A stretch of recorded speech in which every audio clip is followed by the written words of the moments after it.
Good morning friends, एक बार फिर से स्वागत करते हैं आपके अपने परिवार स्टडी विद इमरोज के यूट्यूब चैनल पे। तो दोस्तों, आज का सेशन बहुत ही धमाकेदार और इंटरेस्टिंग होने वाला है, क्योंकि आज के सेशन में हम चर्चा करने वाले हैं सेशन 2023-27 के बीए फोर्थ सेमेस्टर के पॉलिटिकल साइंस ऑनर्स के पेपर नंबर 5 के बहुत ही महत्वपूर्ण ऑब्जेक्टिव्स क्वेश्चन, जो आपके एग्जाम की दृष्टि से काफी महत्वपूर्ण होने वाला है। वीडियो थोड़ा सा लंबा होने वाला है, तो आप लोग उम्मीद करते हैं कि आप लोग कोऑपरेट कीजिएगा।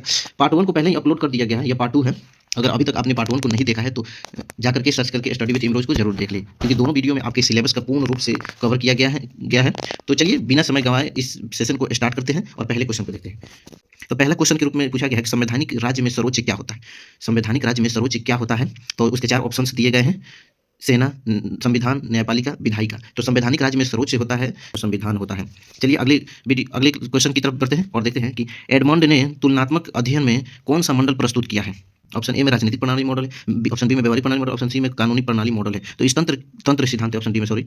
तो इसका तुलनात्मक राजनीति के अंतर्गत क्या मुख्य रूप से विश्लेषित किया जाता है। शासन की संरचना एवं कार्य होता है। शासन की संरचना एवं कार्य होता है। शासन की संरचना एवं कार्य होता है। चलिए अगले क्वेश्चन की तरफ हम बढ़ते हैं। अगला क्वेश्चन है, किस वर्ष ब्रिटेन में मैग्ना कार्टा का लागू हुआ था। ए में दिया गया है, ऑप्शन ए में 1215 ईस्वी, ऑप्शन बी में 1350 ईस्वी दिया गया, ऑप्शन सी में 1432 से 1515 ईस्वी। ऑप्शन इसका सही जवाब होने वाला 1215 ईस्वी में मैग्ना कार्टा लागू किया गया था ब्रिटेन में। अगले क्वेश्चन की तरफ बढ़ते हैं और देखते हैं।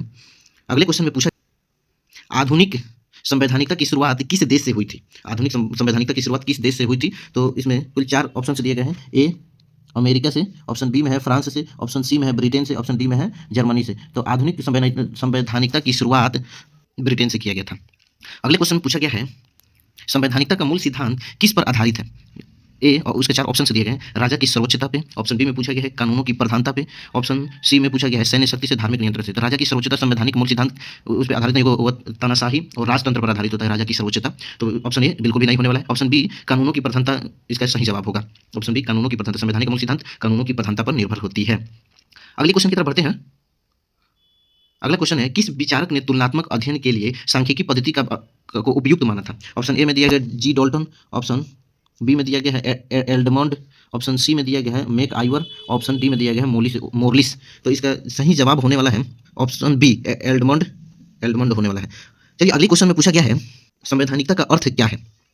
ऑप्शन ए में सरकार की शक्ति असीमित होना, विधियों से रहित होना, सीमित सरकार और विधियों की प्रधानता होना, राजा की सर्वोच्चता। तो संवैधानिकता में ऑप्शन डी तो नहीं होने वाला, पहले वीडियो में चर्चा किया जा चुका है। सीमित सरकार और विधियों की प्रधानता, ऑप्शन सी इसका बिल्कुल भी सही जवाब होने वाला है। ऑप्शन सी इसका बिल्कुल सही जवाब होने वाला है, सीमित सरकार और विधियों की प्रधानता। चलिए अगले क्वेश्चन की तरफ हम बढ़ते हैं। अगले क्वेश्चन में पूछा गया है कि तुलनात्मक राजनीति में किसका महत्व अधिक होता है। तो तुलनात्मक राजनीति में महत्व के रूप में देखा जाए तो उसके 4 ऑप्शन दिए गए हैं। ए में व्यक्तिगत जीवन दिया गया है, बी में धार्मिक आर्थिक नीति दिया गया है, और सी में संस्थागत संरचना दिया गया तथा डी में धार्मिक विचार दिए गए हैं। तो इसका सही जवाब होने वाला है कि तुलनात्मक राजनीति में किसका महत्व अधिक होता है। तो संस्थागत संरचना का महत्व अधिक होता है। संस्थागत संरचना का महत्व अधिक होता है। चलिए अगले क्वेश्चन की तरफ हम बढ़ते हैं और देखते हैं, तुलनात्मक राजनीति का अध्ययन मुख्य रूप से किस पद्धति से किया जाता है। तो तुलनात्मक राजनीति का अध्ययन जो है वो मुख्य रूप से तुलनात्मक रूप से किया जाता है। चलिए आगे की तरफ बढ़ते हैं और देखते हैं। अगले क्वेश्चन के रूप में पूछा गया है, अगला क्वेश्चन में पूछा गया है कि तुलनात्मक राजनीति का अध्ययन किसके द्वारा लोकप्रिय हुआ है। ऑप्शन ए में दिया गया अरस्तु, और ऑप्शन बी में दिया गया मार्क्सवाद, और ऑप्शन सी में दिया गया प्लेटो, ऑप्शन डी में दिया गया रूसो। तो इसका सही जवाब होने वाला है, तुलनात्मक राजनीति का अध्ययन किसके द्वारा लोकप्रिय हुआ था, तो वो है अरस्तु के द्वारा। अगले क्वेश्चन की तरफ बढ़ते हैं और देखते हैं। अगला क्वेश्चन में तुलनात्मक अध्ययन में किस सिद्धांत का महत्व होता है। तो तुलनात्मक अध्ययन में किस सिद्धांत का महत्व के रूप में देखा जाता है। श्रेष्ठ शासन का निर्धारण, लोकतंत्र की अपेक्षा तो नहीं होने वाली है, कानूनों का पालन न करना ये भी नहीं होना, एक दलीय शासन की व्यवस्था ये भी नहीं होने वाला है। तो इसका सही जवाब ऑप्शन नंबर 1 सर्वश्रेष्ठ शासन की स्थापना हो जाएगी। 2 कलर से इसलिए चूज कर रहे हैं कि आप लोगों को ऑप्शन तीसरे में कुछ पूछा, तुलनात्मक अध्ययन की शुरुआत किस युग से मानी जाती है। तो तुलनात्मक अध्ययन की शुरुआत के रूप में देखा जाए तो किस युग से मानी जाती है। प्राचीन यूनानी युग, आधुनिक युग, आधुनिक काल, मध्यकाल, औपनिवेशिक काल। तो इसका सही जवाब होगा प्राचीन यूनानी युग, इसका सही बिल्कुल सही जवाब होगा। चलिए अगले क्वेश्चन की ओर बढ़ते हैं और देखते हैं कि तुलनात्मक राजनीति में किस तत्व का अध्ययन नहीं होता है। यहाँ नहीं पे गौर कीजिएगा कि तुलनात्मक राजनीति में किस तत्व का अध्ययन नहीं होता है। तो ऑप्शन ए में दिया गया है सरकार की संरचना, ऑप्शन बी में दिया गया है सांस्कृतिक परंपरा, ऑप्शन सी में दिया गया युद्ध नीति, ऑप्शन डी में दिया गया संविधान। तो ये तुलनात्मक राजनीति किस तत्व का अध्ययन नहीं होता है, तो इसमें युद्ध नीति का अध्ययन बिल्कुल भी नहीं होता है। इसका जवाब होने वाला है युद्ध नीति। तो चलिए आगे की तरफ बढ़ते हैं और देखते हैं अगले क्वेश्चन की तरफ।